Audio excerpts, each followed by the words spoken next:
অক্টোবরও চলে গেল, সব ঠিক থাকলে ভোটের আর বাকি মাত্র ৩ মাস। যদিও নির্বাচন আসলে হবে কিনা ঠিক সময়ে সেটা নিয়ে সন্দেহ দানা বেঁধেছে চূড়ান্ত রূপে।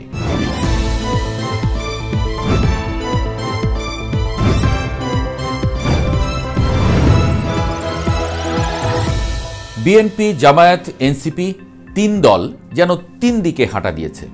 নির্বাচন যত ঘনিয়ে আসছে স্পষ্ট হচ্ছে তাদের বিভেদের রেখা। একদিকে এনসিপিকে কোচি বলছে বিএনপি, বিএনপিকে ওদিকে বিয়ে, কাবিন এসব শেখাচ্ছেন নাসির উদ্দিন পাটোয়ারিরা। জামায়াতকে আবার এনসিপি, বিএনপি সকাল সন্ধ্যায় ধুয়ে দিচ্ছে। মানে বাংলাদেশের রাজনীতিতে এমন হযবরল অবস্থা আগে দেখা যায়নি।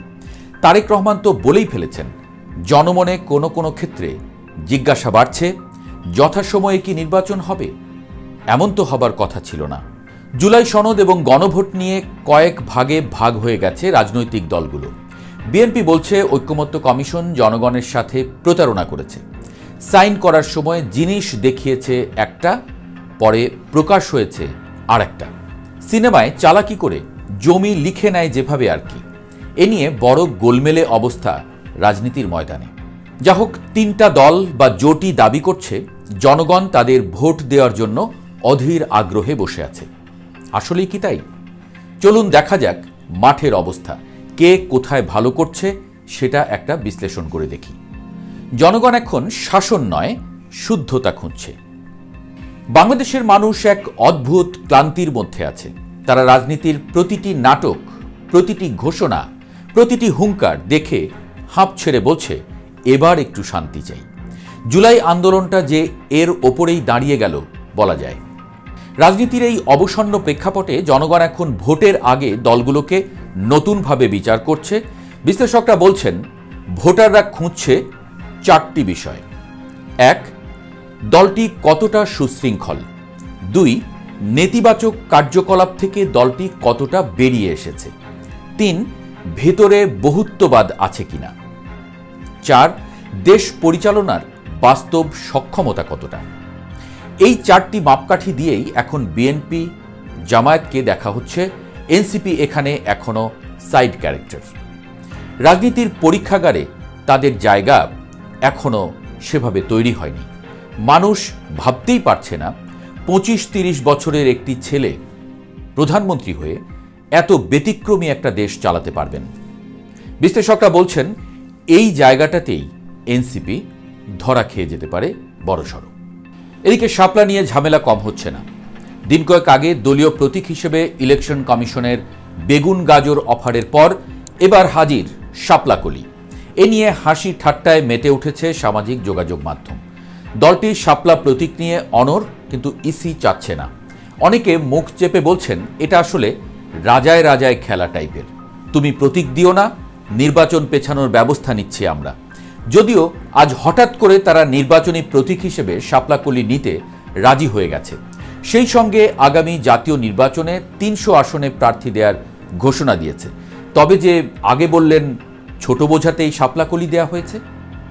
বিএনপি অভিজ্ঞতা আছে, কিন্তু শুদ্ধতা কম। বিএনপি আগেও ক্ষমতায় ছিল, তাদের সেই সময়কার স্মৃতি, বিতর্ক আর অভিজ্ঞতা সব মিলে দলটি এখনো বড় এক ব্র্যান্ড। তাদের একটা বড় সুবিধা হলো বিএনপি বাংলাদেশের সমাজের অনেক স্তরকে একসঙ্গে প্রতিনিধিত্ব করে। গ্রামের কৃষক, শহরের ব্যবসায়ী, মধ্যবিত্তের সন্তান, এমনকি কিছুটা বাম ঘরানার মানুষ, সবাইকে বিএনপির ভেতরে পাওয়া যায়। এই বহুত্ববাদী তাদের মূল শক্তি। মানুষ ভাবে এই দলটা অন্তত সবার মতো করে ভাববে। কিন্তু সমস্যা হচ্ছে, এত বছরের রাজনীতি বিএনপির শরীরে অনেক ঘা রেখে গেছে। দলটি যখন একটু উঁকি দিয়ে উঠে দাঁড়াতে চায়, তখনই দুর্নীতির পুরনো কাহিনী, চাঁদাবাজির গন্ধ আর গোষ্ঠী কোন্দলের শব্দ ভেসে আসে।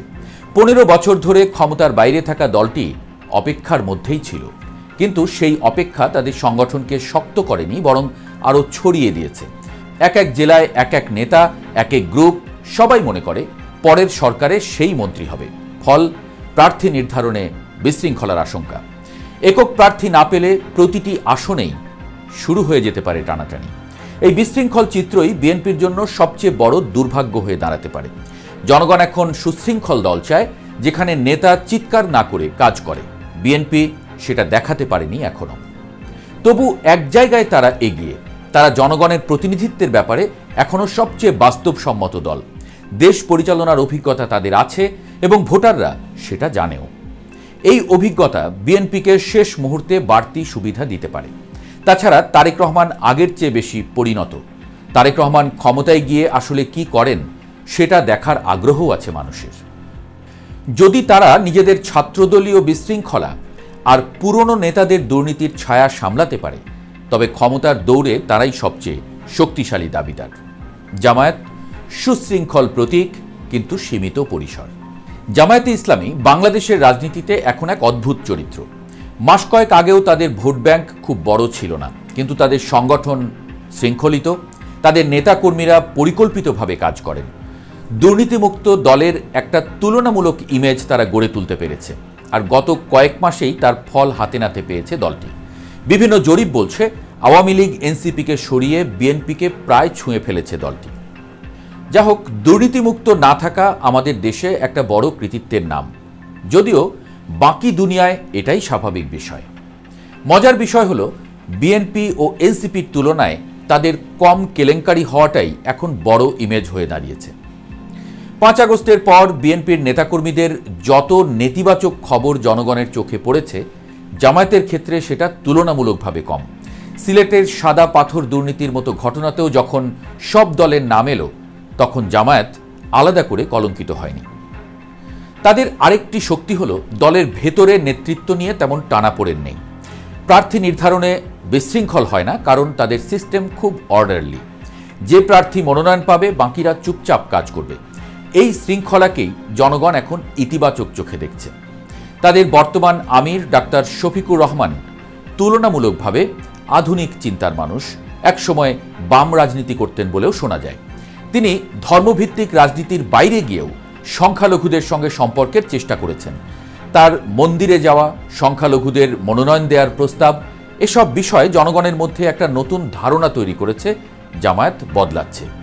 দিন কয়েক আগে তো ৭১ সহ সকল ভুলের জন্য ক্ষমা চেয়েছে দলটি, কিন্তু ৭১, মুক্তিযুদ্ধ, বাংলাদেশিদের মনের এমন এক ক্ষত যাতে ক্ষমায় সহজে প্রলেপ পড়বে, এমনটা ভাবা বোধহয় ঠিক নয়। তবে এই সব পরিবর্তন এখনও সূচনাতেই আটকে আছে, কারণ জামায়াতের মূল কাঠামো এখনও ধর্মভিত্তিক রাজনীতির উপরে দাঁড়িয়ে আছে। বাঙালি সমাজে ধর্মীয় আবেগ আছে, কিন্তু ধর্মভিত্তিক দলকে ভোট দেওয়ার প্রবণতা কম। পাকিস্তান থেকে ইন্দোনেশিয়া, সব মুসলিম প্রধান দেশেই দেখা গেছে ধর্মের নামে রাজনীতি জনপ্রিয় হলেও ভোটের বাক্সে সেটার প্রভাব সীমিত। জামায়াতও সেই সীমায় আটকে আছে। আরেকটা বড় সমস্যা, জামায়াতের নেতারা জনগণের কাছে পরিচিত নন ততটা। ওপরের কয়েকজন ছাড়া নিচের স্তরের নেতা মানেই অপরিচিত মুখ। তাই প্রশ্নটা থেকেই যাচ্ছে, যদি তারা জেতে, কে হবে দেশের নেতা কেউ জানে না। যদিও এবার বাতাসটা জামায়াতের পক্ষেই বইছে, এমনটা বলছেন অনেকে। এনসিপি চাপের রাজনীতির ফাঁদে। এনসিপি এখন বাংলাদেশের রাজনীতির নতুন নাম।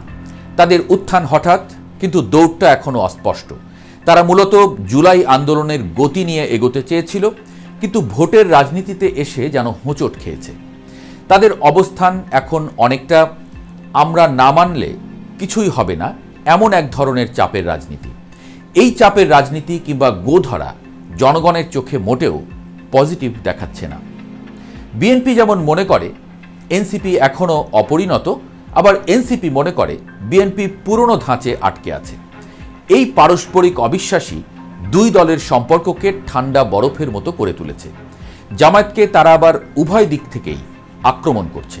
ফল বিরোধী রাজনীতির এক অসম্মিলিত চিত্র, যেখানে সবাই সবাইকে সন্দেহ করে।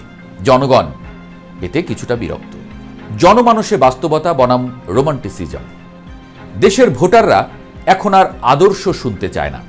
তারা চায় ফলাফল, কর্মসংস্থান, মূল্যস্ফীতি নিয়ন্ত্রণ, নিরাপত্তা আর সুশাসন। এখানে শুরু হচ্ছে বাস্তবতা বনাম রোমান্টিসিজমের লড়াই। বিএনপি যদি বাস্তব সক্ষমতার ছবি দেখাতে পারে আর জামায়াত যদি শুদ্ধতার প্রতীক হয়ে থাকে, তবে এই দুই দলই জনগণের মন জয় করতে পারে। কিন্তু কেবল বক্তৃতা, হুঙ্কার আর ফেসবুক পোস্টে রাজনীতি করে জনগণকে আর টানা যাবে না। বাংলাদেশের রাজনীতি এখন যেন ধারাবাহিক নাটকে পরিণত হয়েছে। পরের পর্বে কি হবে সেটা কেউ জানে না, তবে কৌতুক যে হবে সেটা মাস্ট। কিন্তু দেশের মানুষ আর কৌতুক দেখতে চাচ্ছে না। বাংলাদেশের ইতিহাসের সবচেয়ে রোমাঞ্চকর নির্বাচন হতে যাচ্ছে ফেব্রুয়ারিতে, সবকিছু যদি ঠিকঠাক থাকে। এই নির্বাচনের আগে কত কিছু যে আসলে ঘটবে সেটা আসলে কেউ বলতে পারে না। তবে নাসির উদ্দিন পাটোয়ারি বলেছেন, আমাদের হাতে বেশি সময় নেই, দেশ অন্য পরিস্থিতির দিকে যাচ্ছে। তারেক রহমানও বলেছেন, শেষ পর্যন্ত কোনো অগণতান্ত্রিক কিংবা অপশক্তির কাছে বিনা শর্তে আত্মসমর্পণের পথে হাঁটতে হয় কিনা এমন শঙ্কার কথাও। তাই বাংলাদেশে এই মুহূর্তে মাঠে থাকা সব গণতান্ত্রিক রাজনৈতিক দলকে এমন বিপদের কথাও স্মরণ রাখার আহ্বান জানিয়েছেন তারেক রহমান। এই কথাটায় সিরিয়াস না হয়ে পারা যাচ্ছে না। সামনে যা হতে যাচ্ছে সেটার ভার এই অভাগা দেশটা আদৌ নিতে পারবে কিনা দেখতে ফেব্রুয়ারি পর্যন্ত অপেক্ষা করা ছাড়া কী বা করার আছে আমাদের।